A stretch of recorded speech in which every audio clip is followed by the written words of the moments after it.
এই দেশের বিয়ার পদ্ধতি চালু হলে এই দেশের অবস্থা নেপালের থেকেও ভয়াবহ হবে। আমরা সবাই জানি আগামী ফেব্রুয়ারিতে নির্বাচন হবে।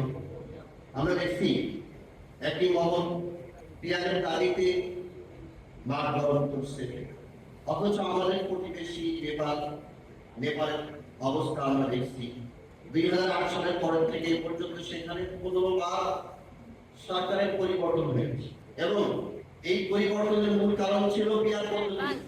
আজকে যারা বিয়ার পদ্ধতি চান তাদের কাছে আমার জিজ্ঞাসা, আপনারা কি এই দেশকে নেপালের মতো একটি ভঙ্গুর অস্থিতিশীল রাষ্ট্রে পরিণত করতে চান, না এই দেশকে সামনে এগিয়ে নিতে চান? আমরা দেখছি নেপাল একেবারেই একটা ভঙ্গুর রাষ্ট্র পরিণত হয়েছে। বাংলাদেশে যদি বিয়ার পদ্ধতি চালু করা হয়, এই দেশে 6 ঋতু মানুষের মধ্যে ক্ষণে রঙের পরিবর্তন হয়, চেতনার পরিবর্তন হয়। এই দেশের বিয়ার পদ্ধতি চালু হলে এই দেশের অবস্থা নেপালের থেকেও ভয়াবহ হবে।